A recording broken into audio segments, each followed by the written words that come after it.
Vous aimez ce podcast ? Soutenez-le grâce à l'option Acast Supporter. C'est vous qui choisissez combien vous donnez et à quelle fréquence. Cliquez simplement sur le lien dans la description du podcast pour le soutenir dès à présent. Bonjour à tous, je suis Johan Crochet, journaliste et podcasteur, et je vous souhaite la bienvenue pour un nouvel épisode de Prolongation. Prolongation est un podcast d'entretien où je rencontre des acteurs du football pour vous faire découvrir et pour décoder leur métier. L'idée est de donner des clés pour mieux comprendre le football avec ceux qui le font. Vous aurez accès à des entretiens avec des entraîneurs, des joueurs, des préparateurs, des recruteurs, des formateurs et même des spécialistes de la nutrition et du sommeil. Une seule règle, on prend le temps, on écoute les invités et on réfléchit tous ensemble. D'ailleurs, si vous avez apprécié l'épisode à venir ou que vous avez apprécié les précédents, je vous encourage à mettre les 5 étoiles et laisser un commentaire sur Apple Podcast pour faire découvrir Prolongation au plus grand nombre. Aujourd'hui, je reçois Rémi Walter, milieu de terrain français passé par l'OGC Nice et aujourd'hui en action au Sporting Kansas City en MLS. Avec lui, nous avons évoqué les différentes étapes de sa carrière, de sa formation à Nancy, à son éclosion en Ligue 2 en passant par ses saisons en Ligue 1 à Nice. Nous avons notamment abordé ses saisons avec Lucien Favre et Patrick Vieira, avec les spécificités de ces deux entraîneurs. Nous sommes également revenus sur son arrivée en Major League Soccer, sur la découverte de ce championnat, ses performances et sur la passion grandissante des Américains pour le football. Voilà pour le résumé, il est temps maintenant de laisser la place à cette conversation avec Rémi Walter. Bonjour Rémi Walter et bienvenue dans le podcast aux prolongations. Bonjour, ça va bien ? Ça va et toi ? Ouais, ça va, super. Alors Rémi, dans ce podcast, on commence toujours par la même question. Est-ce que tu peux nous raconter un match qui t'a marqué par son scénario, par son résultat, par une émotion particulière que tu as pu ressentir ? J'aime bien dire que c'est ta Madeleine de Proust à laquelle tu repenses de temps en temps. Alors, j'ai un souvenir qui me vient particulièrement en tête, là, c'est le match donc Nancy-Nice en finale de Coupe de la Ligue 2006. Donc en plus, ça a une saveur particulière parce qu'après, j'ai joué à l'OGC Nice aussi, j'ai joué dans les deux clubs.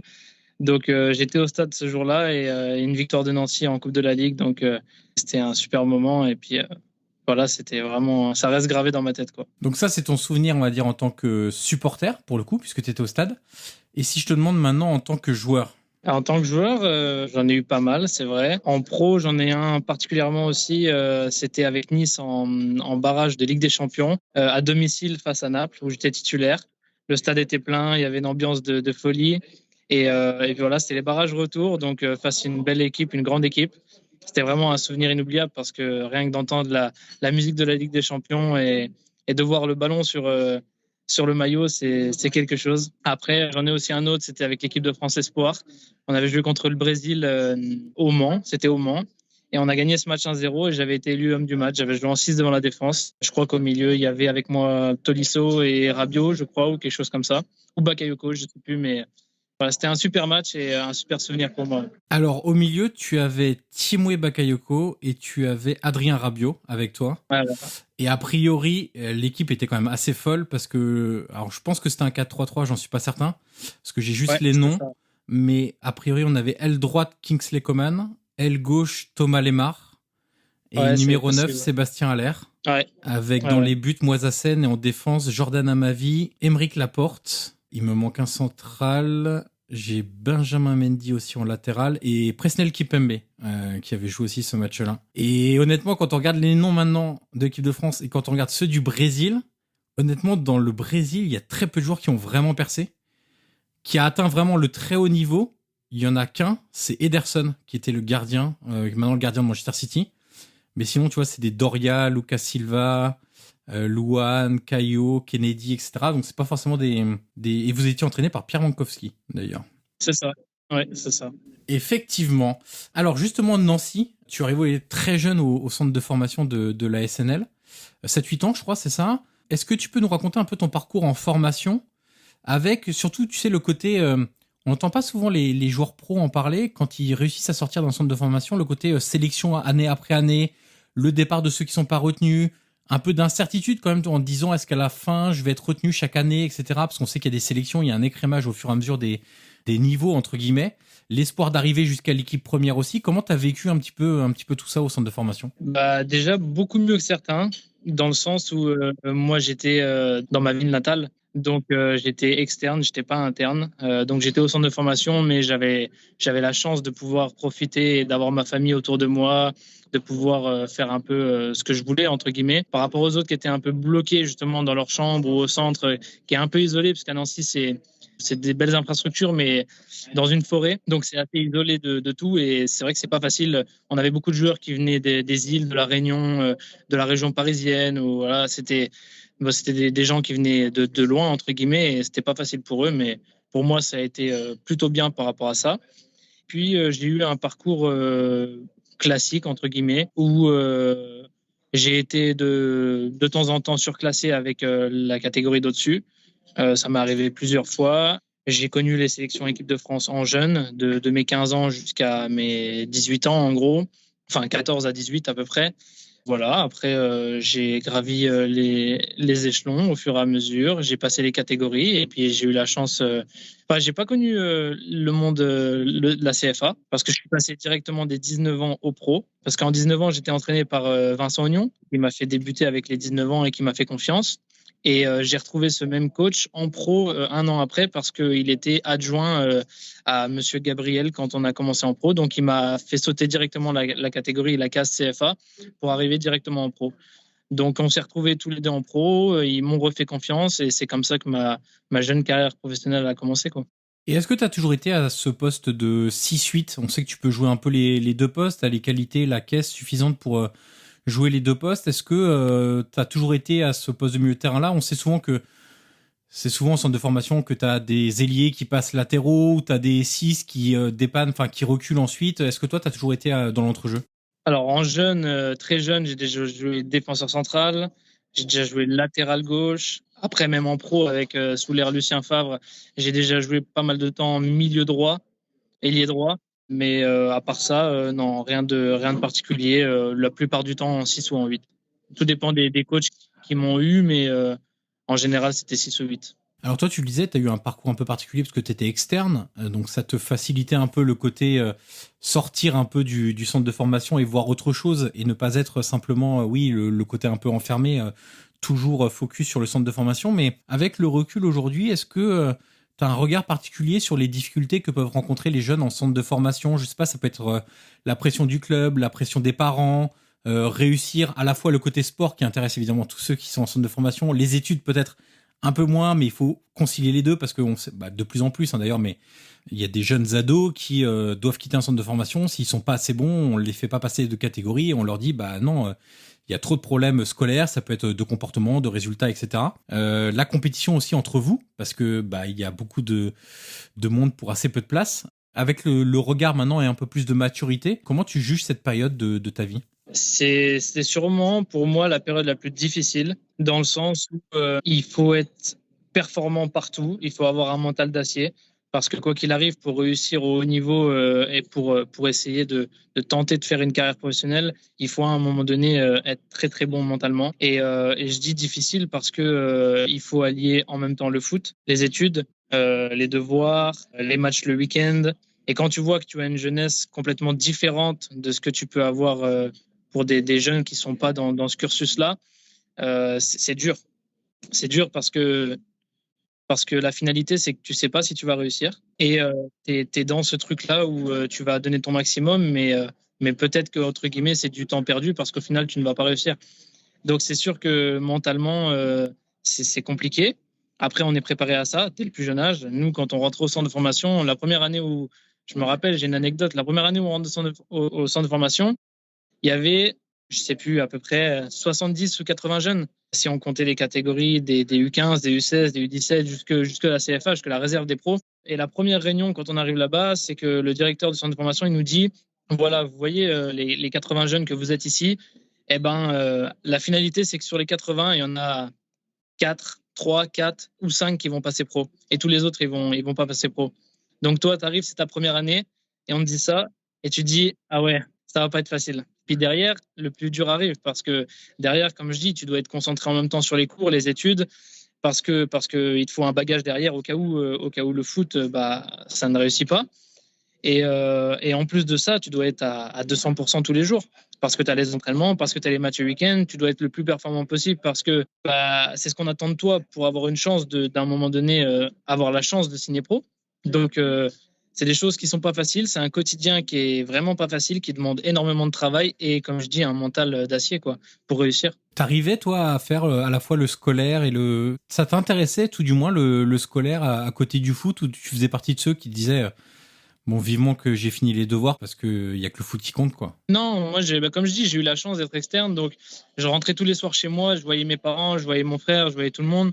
J'ai toujours gardé à l'esprit que ça pouvait ne pas le faire dans le foot.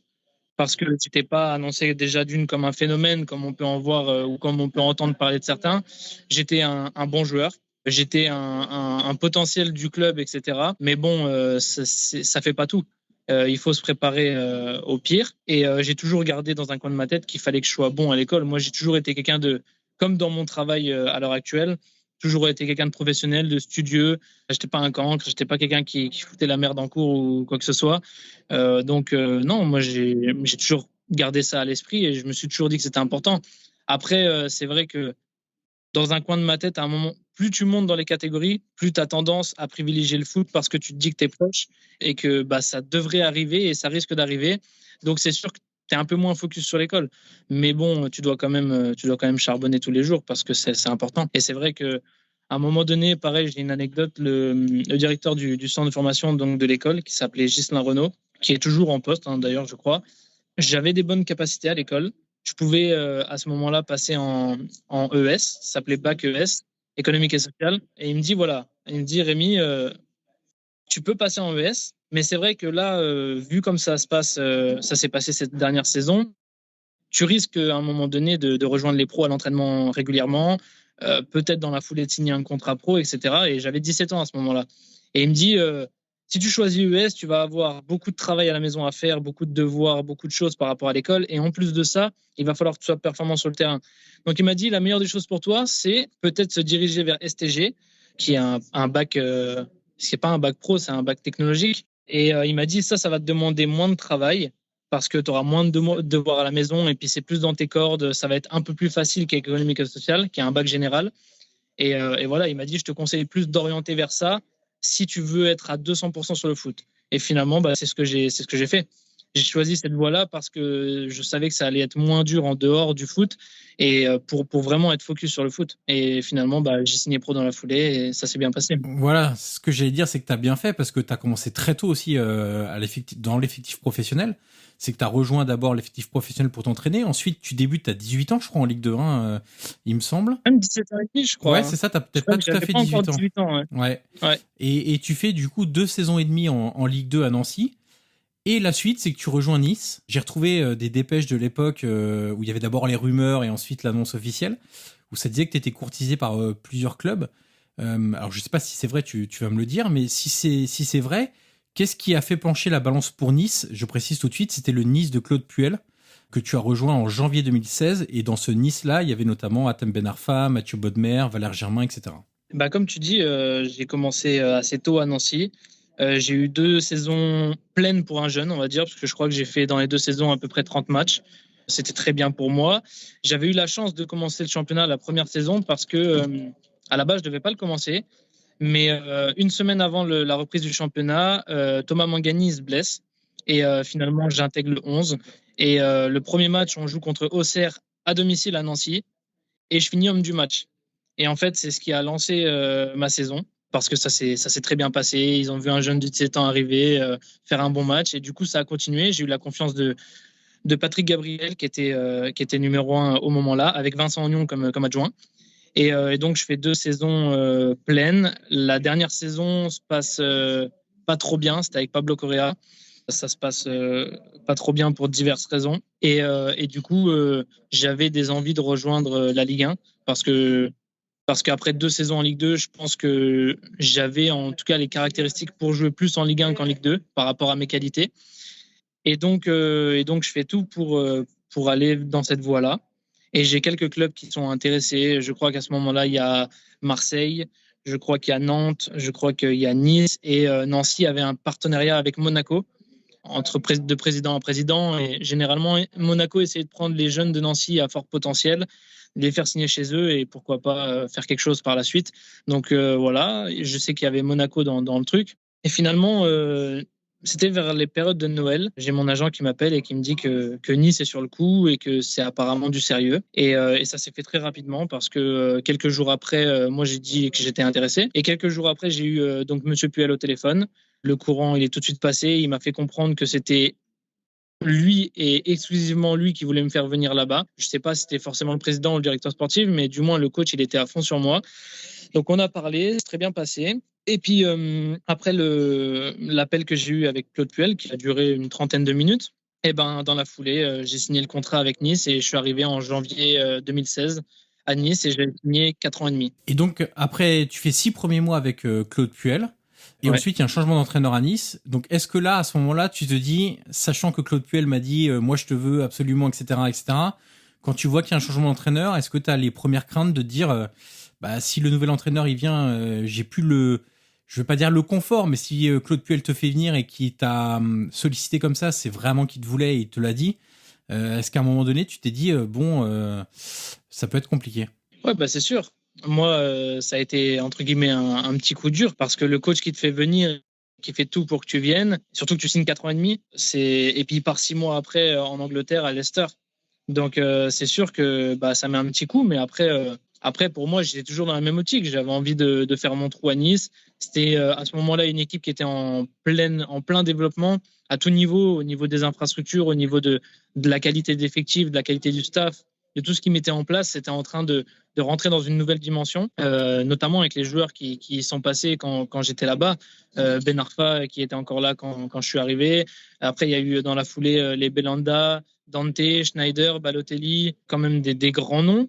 Donc, ça a été quand même une super période malgré tout. Mais c'est sûr qu'à l'arrivée d'un nouveau coach, tu sais jamais ce qui peut se passer. Tu sais pas avec quelles idées il arrive, quel type de joueur il veut faire jouer à ce poste-là ou à d'autres postes. Et t'es un peu dans le flou, mais après, il fallait travailler dans tous les cas. C'est Monsieur Favre qui est arrivé à ce moment-là après Puel.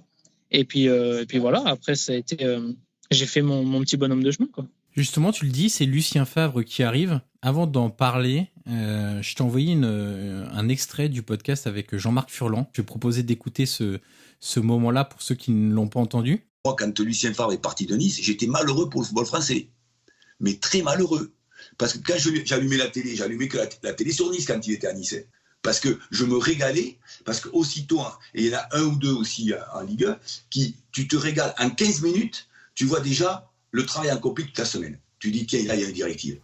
Je te parle sur le plan offensif. Bien sûr. Parce que sur le plan défensif, on est très très bien cultivé là-dessus. On nous apprend tout sur le plan défensif. On nous apprend beaucoup sur le plan défensif. Le plus dur, et effectivement, c'est comment tu prends le ballon, tu te cales dans les 30 mètres adverses et tu prends pas de but. Et il faut que tu claques. Ça, c'est compliqué. Ça, c'est très compliqué. Il dit, moi, j'étais très malheureux quand Lucien Favre a quitté la Ligue 1 parce que j'aimais ce qu'il proposait, parce que en 15 minutes, on voyait ce qui travaillait l'entraînement, etc. Un entraîneur qui dit ça d'un autre entraîneur, on sait qu'il y a quand même une certaine solidarité parce que c'est un métier compliqué et que très précaire aussi. Mais à ce point-là, on l'entend assez peu souvent quand même.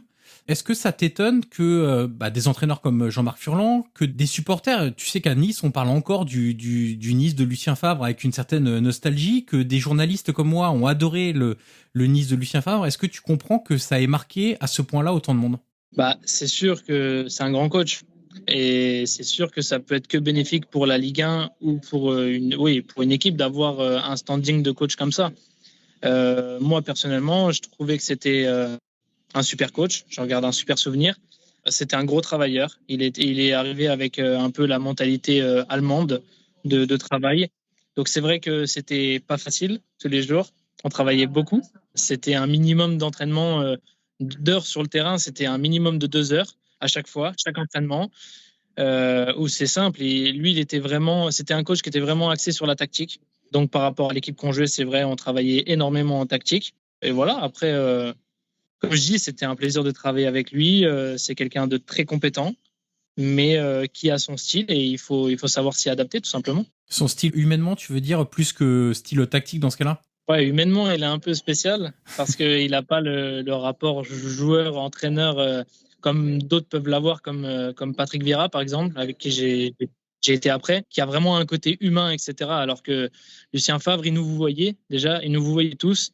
Et même si c'était Dante qui connaissait depuis je ne sais combien d'années et qu'il avait déjà entraîné auparavant dans une autre équipe, il vous voyait tout le monde. Donc déjà, c'était assez particulier. Après, voilà, ça reste en soi un super coach. Et en termes de jeu et de plaisir sur le terrain, t'as pris du plaisir quand même dans son équipe? Ouais, j'ai pris du plaisir parce que c'est quelqu'un qui veut le ballon, qui veut jouer, qui est aussi beaucoup axé sur les détails.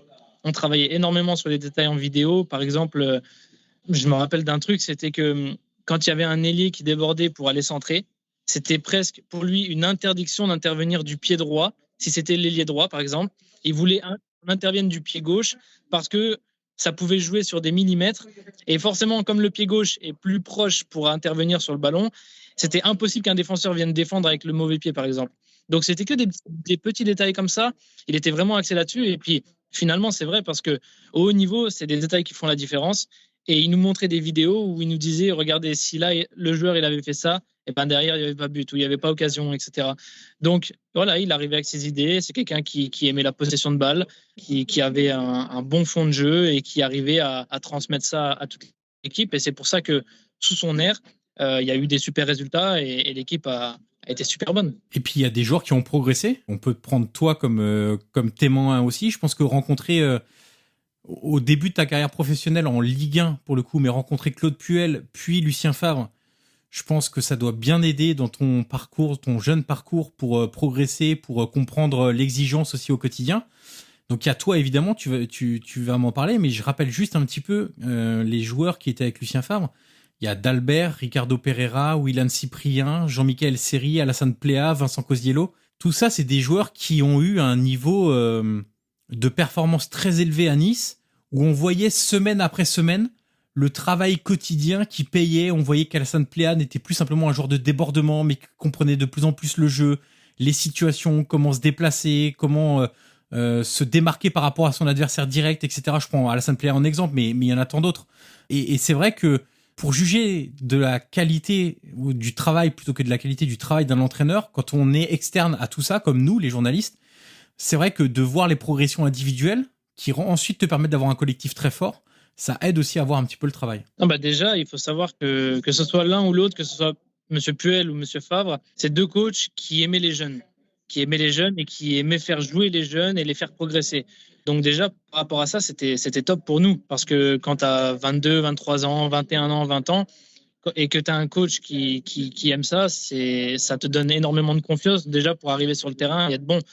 Et après, il a instauré une certaine forme de travail, comme je dis, où on sortait déjà au minimum pendant 2 heures sur le terrain, où on faisait de l'extra travail après l'entraînement pour travailler certains points, etc.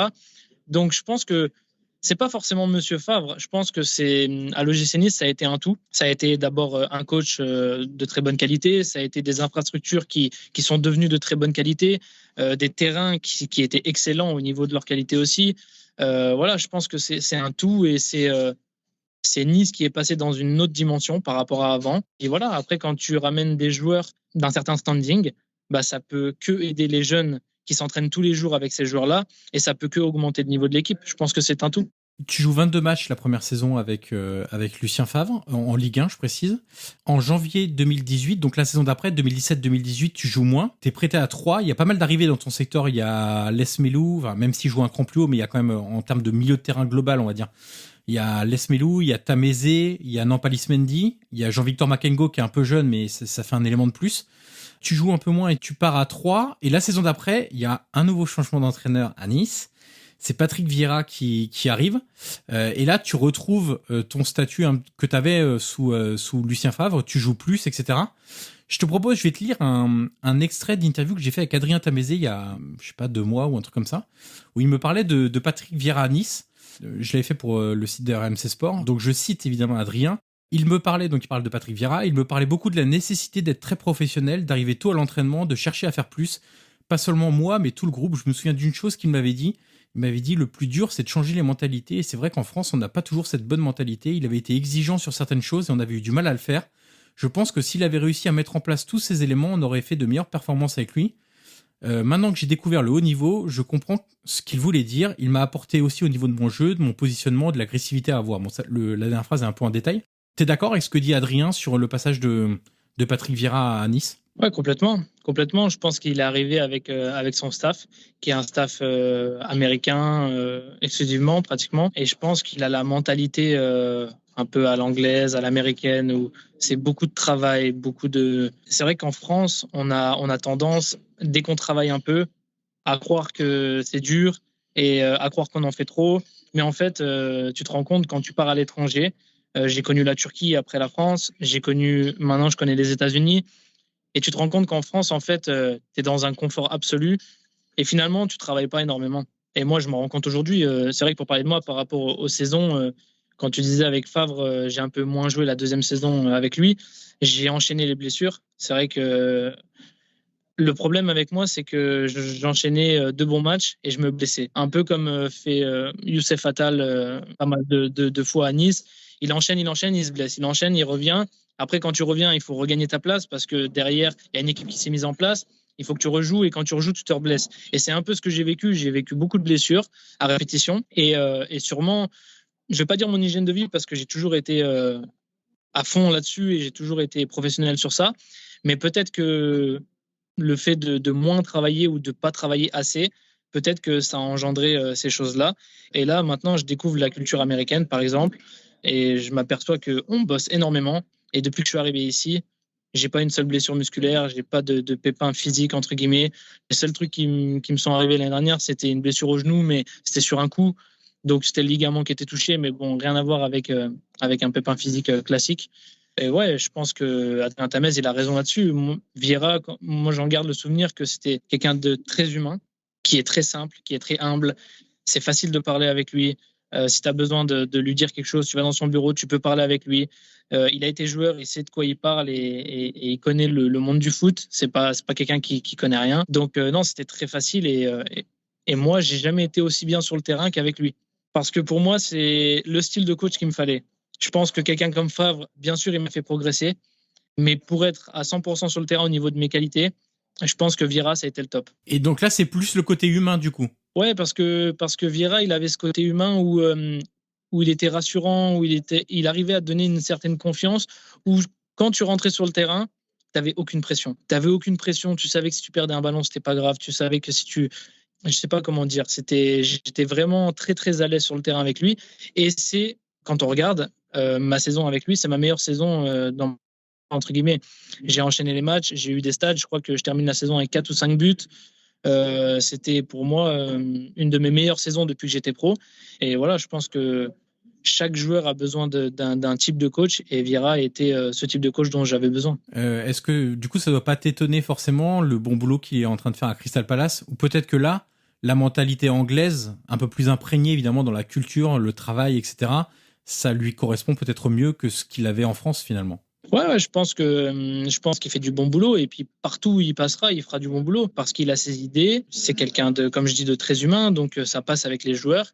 Maintenant, voilà, il est plus à Nice, moi non plus, et c'est vrai qu'à la fin, ça s'est pas trop bien passé, pas forcément avec lui. Les gens ont pensé que notre relation avec Patrick, elle était devenue mauvaise entre guillemets, mais non, c'était pour d'autres raisons. Je pense que au-dessus aussi, on maîtrisait pas tout, du moins moi non plus, et ça a été compliqué à la fin. C'est pour ça que je suis parti à l'étranger, mais non, je sais que quoi qu'il fasse et où qu'il aille, il fera du bon boulot. Alors justement, 2019, tu te retrouves en Turquie, à Malatyaspor. Alors c'est janvier 2020, pour être tout à fait exact, au milieu de la saison 2019-2020.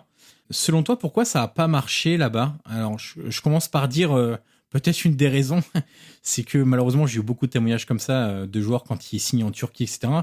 C'est que t'as fini par partir libre parce que au bout d'un moment t'es pas payé, que on sait que ça peut jouer sur le mental évidemment et direct aussi sur les performances, mais j'imagine qu'il y a peut-être pas que ça non plus. Déjà quand je pars en Turquie, il faut savoir que je pars dans une période où j'avais pas forcément envie de partir. Il faut savoir que je démarre la saison justement avec Patrick Vieira, donc ma dernière saison à l'OGC Nice, je la démarre comme titulaire. Et dans les plans, je suis parti pour être un titulaire en puissance dans la saison. Et le problème, c'est que le premier match du championnat, on joue contre, je crois, c'est Amiens à domicile, et je suis titulaire, et ça se passe bien. Et je reçois un coup de Thomas Monconduit, je crois, et je me fais une rupture du ligament de la cheville. Ça m'éloigne des terrains pendant au moins 4 mois, je crois. Je fais pas mal de choses pour que ça aille mieux, mais ça se passe très mal. C'est pour ça que sur la toute première partie de saison de ma dernière saison, je joue aucun match. Je fais aucun match. Et donc, du coup, on arrive en janvier et il faut trouver des solutions parce que j'ai pas joué depuis 4 ou 5 mois, que je suis blessé depuis le début de saison. Et le mercato de janvier, il arrive. Et donc, j'ai l'opportunité de la Turquie qui me permet de retrouver du temps de jeu, déjà premièrement, parce que quand on me parle, le projet, il est sportivement très intéressant pour relancer ma carrière, entre guillemets, ou de donner du moins un nouvel élan à ma carrière. Et financièrement aussi, c'est intéressant parce que c'est bien au-dessus de ce que je gagne à Nice. Donc, on va dire que tous les facteurs sont réunis et tous les voyants sont verts pour que je parte. Il faut savoir aussi que j'arrivais à la fin d'un cycle à Nice. J'étais dans ma dernière saison, dans ma dernière année de contrat. Donc, Nice avait d'autres envies par rapport à d'autres joueurs, etc. Et je sais que moi, on va dire que j'étais plus le bienvenu à l'OGC Nice sur la fin. Donc je décide de partir et je signe au Yeni Malatya Sport. Et après, s'ensuit des mois, des semaines très compliquées parce que, comme tu dis, tu fais du bénévolat parce que tu viens là-bas, tu t'entraînes dans des infrastructures qui sont terribles, vraiment terribles, avec une qualité de terrain qui est terrible aussi. T'es pas payé. Moi, quand j'étais là-bas, j'avais 6 mois de retard de paiement. Donc, c'est sûr que se lever tous les matins pour venir t'entraîner, jouer les matchs les week-ends et être performant, être à 100% dans ta tête, c'est impossible parce que tu sais que tu as beaucoup de problèmes extérieurs au terrain et c'est impossible d'être focus sur le terrain. Franchement, c'est des situations très compliquées et je pense que tous les joueurs qui vivent des situations similaires, ils peuvent dire la même chose. Donc, ça a été très compliqué. J'ai fait, je crois, 9 matchs, dont 3 comme titulaire, alors qu'à la base, dans leur discours, ils me faisait venir comme un élément un des plus importants de l'équipe. Il m'avait donné le plus gros contrat financier de l'équipe, du club. J'avais le plus gros salaire de tous les joueurs. Et finalement, ce qu'ils font par rapport à ça, ça colle pas du tout avec ce qu'ils font au niveau des choix sportifs derrière. Donc déjà, une incohérence totale par rapport à ça. Et puis derrière, voilà, à un moment donné, il y a eu le Covid qui est arrivé à ce moment-là. Il y a eu beaucoup de choses qui ont fait que l'aventure en Turquie s'est finalement très mal passée. Et donc, j'ai fait le nécessaire pour être dans les règles et résilier mon contrat. Et je suis parti, j'ai mis mon contrat à la FIFA. Et puis derrière ça, j'ai été au chômage. Parce que t'es parti, c'est quoi, c'est septembre-octobre, non? C'est ça, septembre, je crois, non? Non, juillet. J'ai résilié okay. mon contrat en fin juillet, donc après 6 à 7 mois au club, et j'ai résilié mon contrat. J'avais signé 1 an et demi à la base, parce que j'étais arrivé en janvier, justement, janvier 2020. Et donc, j'avais signé pour 1 an et demi, et finalement, je suis resté 6 à 7 mois, quoi. D'accord. Et est-ce que tu as touché un seul salaire? Un seul mois de salaire ou pas? J'ai touché, on va dire, sur les 7 mois où j'étais là-bas, parce que ça a prolongé un peu, parce qu'il y a eu le Covid, donc ils ont arrêté la saison. On a refait une préparation physique d'1 mois et on a repris le championnat pour jouer 4 ou 5 matchs. Donc ça a été une saison un peu tronquée, un peu faussée, mais j'ai été payé l'équivalent de 1 mois et demi sur 7 mois, quoi. Et ta procédure FIFA, elle est toujours en cours? Elle est toujours en cours. Après, là, ça fait maintenant 2 ans, on va dire, en gros. Généralement, ils disent qu'en dessous de 2 ans, il faut même pas compter. Non, c'est toujours comme ça. On m'avait déjà prévenu quand ça s'est passé. Mais bon, maintenant, j'attends. On va espérer que ça se finisse bien. J'ai gagné à la FIFA, la première décision. Le club a fait appel. Donc là, on est dans une période où on attend la décision de l'appel pour finir avec cette histoire. Et donc ça, donc tu résilies en juillet 2020. Donc après, tu as 6 mois de chômage. Là, psychologiquement, sachant qu'on est post-Covid, qu'on est deuxième vague de Covid à l'automne, il se passe quoi? Très dur. Déjà, j'avais bien réfléchi avant de résilier mon contrat parce que c'est vrai que c'était pas le bon timing pour le faire. Parce que le Covid venait juste d'arriver, les clubs devenaient de plus en plus méfiants, on connaissait pas l'avenir, on va dire à court terme, ni à moyen terme, ni à long terme par rapport à ça. Donc c'est vrai que c'était pour moi le pire timing pour résilier le contrat. Et j'ai quand même pris le risque de le faire parce que dans tous les cas, c'était une situation que je pouvais plus accepter. Et donc j'ai pris le risque, j'ai fait. Et donc je suis resté à peu près 6 mois. 6 mois sans club, sans contrat, au chômage. Je me suis réinscrit au Pôle emploi, comme chacun aurait pu le faire. Et j'ai attendu d'avoir une opportunité. Ça a été un travail avec mon agent, ça a été dur parce que J'étais à Nancy à ce moment-là, j'étais revenu en France avec ma famille, avec mes amis, avec ma femme, etc. Mais bon, tu es dans une période où tu n'as qu'une envie, c'est de trouver quelque chose, de trouver un contrat, de jouer au foot, de reprendre l'activité. Mais bon, le timing n'était pas bon. Et donc, j'ai eu pas mal de contacts avec des clubs de Ligue 1, avec des clubs de Ligue 2, avec des clubs à l'étranger. Mais chacun de ces clubs ont essayé de jouer sur la situation dans laquelle j'étais. Et dans ma tête, je ne voulais pas accepter n'importe quel contrat pour sortir de cette situation. Parce que je voulais qu'on respecte le joueur que j'étais avec les qualités que j'ai pour me donner un contrat qui était en cohérence avec le joueur que j'étais. Et je ne voulais pas qu'on joue sur la situation du Covid, plus le fait que je sois au chômage pour me donner un contrat qui n'était pas cohérent par rapport à moi. Donc j'ai attendu, j'ai pris le risque d'attendre. C'était un risque aussi parce que dans cette situation, tu sais très bien que plus le temps il avance, plus c'est dur. Et plus les contrats qui vont venir vont être de moins en moins intéressants. Et les standings de club aussi. Donc en fait, c'est un jeu dangereux si tu attends trop longtemps. Et j'ai quand même pris le risque parce que je voulais pas, comme je dis, je voulais pas signer n'importe quoi. Et puis j'ai eu l'immense chance et l'opportunité qui est la MLS et le Sporting Kansas City qui soit venu et qui m'ait proposé un contrat de 3 ans plus une année en option à hauteur de ce que j'attendais et de ce qu'on attendait avec mon agent. Donc, ils ont vraiment, entre guillemets, pas joué sur la situation dans laquelle je me trouvais.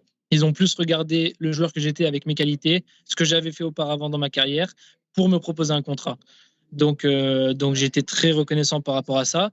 Et quand j'ai eu les premiers contacts avec Kansas City, on a signé le contrat en 3 jours. J'ai eu les premiers contacts, j'ai eu le lendemain. Donc, j'ai donné mon intérêt, bien sûr. Et le lendemain, j'ai eu le coach de l'équipe au téléphone. Et le surlendemain, je signais mon contrat à distance. Donc, ça a été une très, très bonne fin, on va dire, toute cette merde. Exactement. Ouais. Toute cette période galère. De Nancy à Kansas City, c'est un peu le grand saut, non ? De l'Est de la France au Midwest américain. Les températures caniculaires l'été. L'anglais. C'était comment l'anglais avant d'arriver ? C'est comment maintenant ? Au début, c'était pas top, hein. Au début, c'était pas top. C'était un anglais scolaire, quoi, comme tout le monde à peu près. T'as les bases, mais c'est voilà. Mais surtout que là, c'est l'américain, donc il y en a beaucoup qui ont l'accent. C'est pas facile des fois à comprendre, mais maintenant, ça va beaucoup mieux. Et puis, dans tous les cas, voilà, on dit de Nancy aux États-Unis. Moi, c'est pas quelque chose qui m'effraie. Partir à l'étranger, sortir de la France, découvrir un autre championnat, un autre style de jeu, des nouveaux partenaires, etc. Moi, une nouvelle ville, une nouvelle qualité de vie, c'était vraiment pas quelque chose qui me faisait peur. Dans le sens où déjà, j'ai terminé récemment en Turquie et j'ai connu le pire. Donc, dans tous les cas, je pouvais connaître que le mieux. Donc, voilà, moi, j'avais pas peur et puis je me suis lancé dans cette expérience-là. Et il s'avère qu'aujourd'hui, j'ai jamais été aussi heureux, que ce soit sur le terrain ou en dehors, dans ma vie. Donc, c'est vraiment, à cette heure-ci, la plus belle expérience que je peux vivre dans ma carrière. L'acclimatation au mode de vie américain ? Ça s'est fait naturellement, tranquillement, un peu difficile au début ? Non, franchement, non, ça a été facile. Ça a été facile parce qu'ici, ils ont une mentalité qui est top. Ils ont une super mentalité. Au club, j'ai la chance d'être dans des infrastructures qui sont extraordinaires. C'est un club qui a des ambitions. La ville, c'est une ville cool. Il y a un peu tout. Il y fait bon vivre, on va dire. Donc, franchement, ça a été plutôt facile, l'adaptation. Alors, si on regarde côté terrain maintenant, tu as un peu plus d'une saison dans les jambes, tu es dans ta 2e saison. Comment tu juges le niveau de la MLS sur différents aspects ? Alors, on va pas forcément faire de comparatifs parce que c'est toujours un peu casse-gueule, pour le dire vulgairement, de comparer les championnats, etc. Mais sur le plan tactique, sur le plan technique, sur le plan physique, toi qui as connu un peu la France, la Turquie, etc., comment tu évalues un petit peu ton nouvel environnement, pardon ? J'étais agréablement surpris déjà, parce que c'est vrai qu'on a un peu le cliché de se dire destination de fin de carrière, un peu championnat oublié, etc., etc. Mais c'était vrai il y a 10 ans, mais c'est plus vrai maintenant.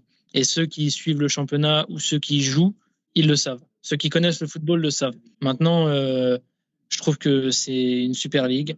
Il y a des super joueurs, des super équipes. Les ambiances sont vraiment bonnes. Je ne vais pas comparer, mais voilà, si vraiment on doit se rapprocher d'un style de football, je pense que la MLS, ça se rapproche le plus de la D2 anglaise, dans le sens où c'est rapide, c'est physique.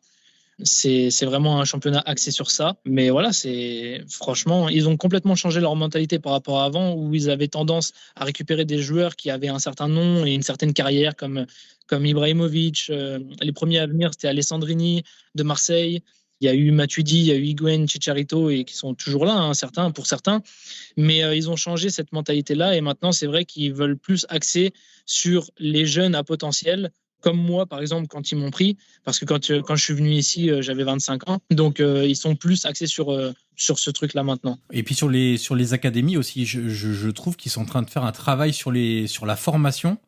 On voit pas encore tous les résultats parce que c'est normal, ça a lieu depuis quelques temps, mais on commence à quand même avoir quelques jeunes de 19, 20 ans qui commencent à arriver, qui vont à Venise, qui vont en Première Ligue, qui vont en Bundesliga. Ça commence à arriver de plus en plus et il y a vraiment des joueurs intéressants et autant au départ on se disait c'est que des joueurs qui vont vite parce qu'on sait que le côté physique est très important en MLS, mais on voit de plus en plus de bons techniciens aussi, de mecs qui réfléchissent avec un haut QI foot comme on aime le dire. Je trouve qu'il y a vraiment même au niveau de la ligue, hein, moi qui la suis un petit peu depuis pas si longtemps que ça maintenant, il y a des matchs de vraiment bonne qualité que je vois. Non, bien sûr. Moi, je te dis, hein, j'étais agréablement surpris. Quand je suis arrivé ici, je me suis dit un peu les a priori, tu sais, je me suis dit, ça va être, entre guillemets, ça va être facile. J'ai joué en Ligue 1, j'ai joué en équipe nationale, j'ai connu quand même un bon niveau, j'ai joué l'Europa League, j'ai joué les barrages de la Champions League. Je me suis dit, en arrivant ici, mon bagage technique et mon bagage physique, ça va être facile, entre guillemets. Mais pas du tout. Je me trompais, mais totalement. Quand je suis arrivé ici, j'ai vu la qualité des entraînements, de notre groupe, des joueurs qu'il y avait, des matchs. Le premier mois où j'arrive ici, je joue pas parce que je croyais justement que ça allait être plus facile. Et finalement, j'étais pas assez performant pour jouer. Et puis après, dans ma tête, j'ai complètement changé tout ce qu'il fallait changer. Et le coach ne m'a plus jamais sorti. Mais c'est pas facile. C'est pas facile de s'imposer. C'est pas facile de jouer tous les matchs. Il y a un bon niveau.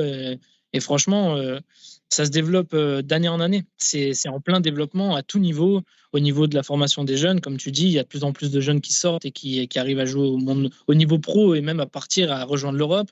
Tu as les infrastructures qui sont des infrastructures dignes de clubs qui jouent la Ligue des Champions tous les ans. C'est des terrains de qualité, c'est des stades de qualité. C'est vraiment en plein développement et c'est top, ouais, c'est top. Et les déplacements à 3000 km de distance, tu gères ça comment ? Parce que alors vous êtes dans la conférence Ouest.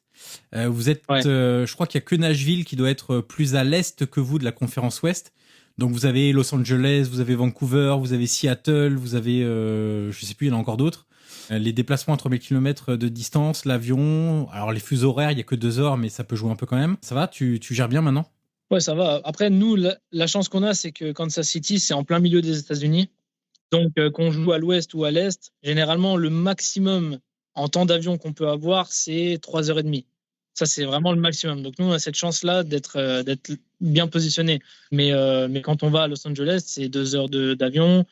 Quand on va à Chicago, c'est 1 heure. Franchement, c'est pas la mer à boire, quoi. C'est plutôt facile. Après, c'est vrai que tu vas dans des villes, des fois, tu as 2 heures de décalage horaire. Ça joue un peu, mais bon, ça va. C'est pas trop un problème. Voilà, pas de quoi perturber non plus le fait de jouer. Franchement, c'est pas trop un problème pour nous.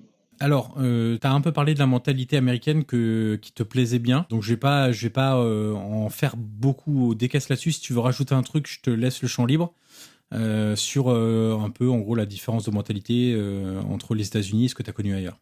Non, c'est une mentalité complètement différente de l'Europe, qui est pas comparable. Déjà, ils ont une mentalité de bosseurs, mais vraiment de gros travailleurs. Et c'est une mentalité collective. C'est pas une mentalité individuelle où chacun est pour sa gueule, chacun travaille pour sa gueule. C'est vraiment l'opposé. Tout le monde travaille ensemble pour un but commun. Et si cette personne-là réussit, tout le monde est content pour elle. En gros, tout le monde se pousse à être le plus performant possible. Et si quelque chose de bien arrive pour cette personne, c'est vraiment, on va prendre cette personne-là comme exemple. C'est vraiment une autre mentalité. Moi, c'est vrai que j'ai connu la France, l'Europe.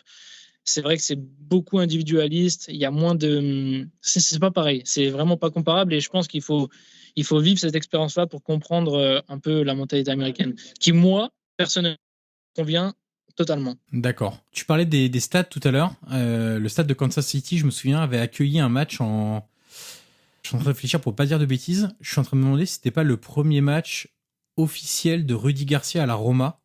Il y a eu une espèce de match entre All-Star Game, une équipe All-Star de MLS, contre la Roma en pré-saison. Ça devait être au mois de juillet, quelque chose comme ça.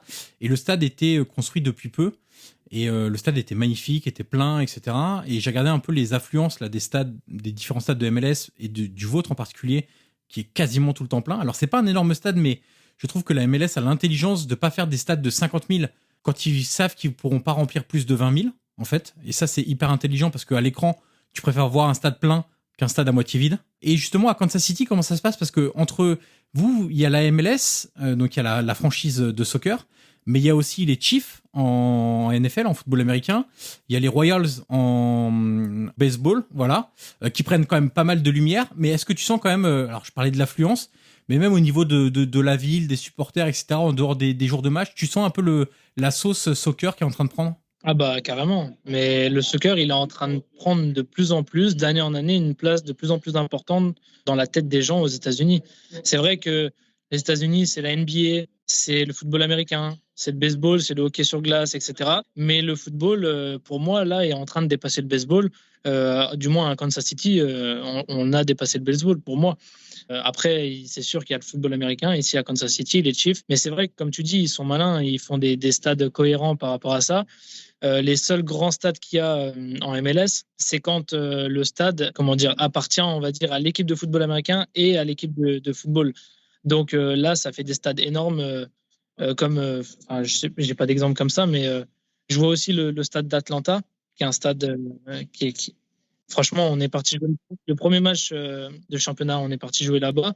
C'est un stade qui est incroyable. Bon, c'est un synthétique, mais par contre, il y a une ambiance. Il y avait 70 000, je crois. Donc, franchement, c'est magnifique, quoi. Tu joues dans des ambiances de folie.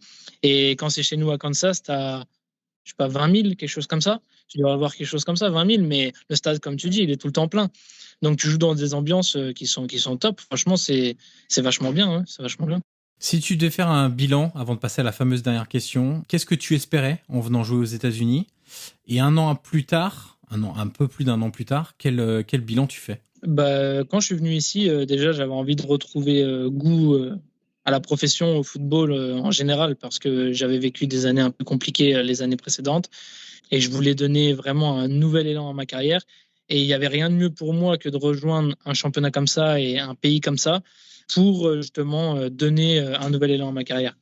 Donc, c'était d'abord ça. Et ça, c'est pour le moment un objectif rempli, ça c'est sûr. Et bien sûr, de jouer, d'avoir le maximum de temps de jeu, d'être performant, d'avoir des stats. Voilà, parce que ça, c'est assez important quand tu joues au foot aussi, d'avoir tout ça avec toi. Et l'année dernière, j'ai fait une saison pleine. Sûrement au niveau du contenu de mes performances et de ce qui s'est passé en général, même au niveau des blessures, sûrement une des saisons les plus complètes depuis que je suis professionnel. Et cette année, on part sur des bonnes bases aussi parce que j'ai joué tous les matchs depuis le début de saison en intégralité 90 minutes. J'ai 2 buts à mon compteur. Donc pour le moment, et j'ai pas de blessure. Et tu marques du pied droit? Voilà, je marque du pied gauche et du pied droit. Donc non, pour le moment, c'est un bon début. Et voilà, j'ai vraiment un objectif où je pense pas vraiment à la suite. Je pense pas à me dire j'ai envie de revenir en Europe, j'ai envie de revenir en France. Moi, c'est pas du tout le cas actuellement. Je suis vraiment focus sur ce que je vis actuellement et mon objectif, c'est d'être le plus performant possible. C'est tout. De jouer le maximum de matchs, d'être performant, d'avoir des stats. Et puis forcément, si déjà on a ça, il y a des bonnes choses qui vont arriver derrière. Et si je peux me faire un nom en MLS et rester ici un bon nombre d'années parce qu'ici je m'y plais bien, eh ben ça sera tout bénef. Mais ça se sent dans tes propos, hein. T'es pas pressé de revenir spécialement en France ou en Europe, que t'es bien, que la mentalité ça te plaît, que t'as le temps de jeu, que t'as les performances, qu'il y a l'engouement aussi qui joue évidemment. Quand t'es footballeur, tu préfères jouer devant un stade plein avec ce sentiment d'euphorie parfois, d'enthousiasme qu'il y a dans les tribunes, etc. On ne te sent pas en train de te dire tiens, il faut absolument que je revienne en France, quoi. J'ai autant la même envie de revenir en Europe que de rester ici et de faire encore de nombreuses années avec de super contrats ici. Ici, pour le moment, je m'y plais. J'ai retrouvé plaisir à jouer. Je suis dans un club qui me fait confiance, qui me donne du temps de jeu, qui croit en moi. Donc, à partir de là, voilà, on continue comme ça et puis on verra bien ce qui se passe par la suite. J'ai une question qui n'était pas prévue. Je te prends de court. 1 ou 2 joueurs qui t'ont impressionné là en MLS, hors des Chicharito qu'on peut entendre, des Vela et compagnie. Est-ce qu'il y a un ou deux joueurs, même ça peut être des coéquipiers ou d'autres franchises? Il y a beaucoup de bons joueurs. Il y a beaucoup de bons joueurs parce que même si, comme je disais, même si le championnat il est physique, rapide, c'est vraiment axé sur ça. Il y a beaucoup de joueurs qui viennent, qui sont un peu des joueurs latinos, un peu. Donc c'est vraiment aussi technique. On l'oublie un peu, mais franchement, il y a très très bons techniciens. Si on prend un jeune, moi j'ai côtoyé un jeune ici qui est maintenant à Venise, comme tu disais tout à l'heure, Gianluca Busio. Pour moi, lui, c'est un top joueur. C'est un top joueur. Il est encore très jeune, donc il a le temps encore de bien progresser. Mais pour moi, il m'a vraiment marqué ici, du moins, parce que j'ai eu la chance de le connaître ici. Et pour moi, c'est un super joueur. Après, dans les matchs, on vient de jouer contre Nashville ce week-end. On voit le numéro 10, Mouktar, qui est un super joueur. Ballon au pied, il sent le foot. C'est des joueurs qui sentent le football. À Minnesota, il y a un joueur qui s'appelle Reynoso, que j'aime bien aussi, un peu en espèce de numéro 10, électron libre sur le terrain. Après, voilà, comme tu disais, il y a certains noms, Vela, Chicharito, qui sont des top joueurs, mais bon, ça on le sait. Mais non, il y a beaucoup de bons joueurs. Tu vas croiser Thiago Almada dans pas longtemps, a priori? Ouais, on n'a pas joué contre lui le premier match parce qu'il n'était pas encore là ou pas encore prêt, je sais plus. Mais oui, je sais aussi que c'est un très bon joueur apparemment. Et puis j'ai vu qu'il avait mis un peu de but aussi. Ouais, il a mis un sacré but. Et ça fait partie aussi un peu de la stratégie de la MLS. C'est, tu disais tout à l'heure les anciennes stars, etc. C'est vrai que là, par exemple, lors de la dernière période de transfert, enfin d'arrivée, de transfert, etc., on n'a pas vu d'Ibrahimovic, de Thierry Henry, de joueurs comme ça revenir. Par contre, on a vu des mecs qui viennent du championnat argentin, du championnat brésilien, qui coûtent 10 millions d'euros, 12 millions d'euros, 15 millions d'euros, enfin de dollars en l'occurrence. Et c'est vrai que ça fait un peu partie de la nouvelle stratégie, c'est qu'aujourd'hui, tu as des joueurs je pense qu'il y a Ezequiel Barco aussi qui est prêté là en ce moment à River Plate, mais qui était à Atlanta, je crois d'ailleurs. Atlanta, ouais. Ouais, et c'est des super joueurs, jeunes. C'est comme ça qu'ils essayent de faire progresser la ligue, et je trouve que c'est hyper intéressant. Et Busio, honnêtement, moi qui suis spécialisé dans le football italien, je le vois beaucoup, en l'occurrence. Pour une première saison, dans un club qui joue le maintien, avec autour de lui, il y a quelques bons joueurs, mais on n'est quand même pas sur un niveau exceptionnel. On voit des sacrées bonnes choses, honnêtement.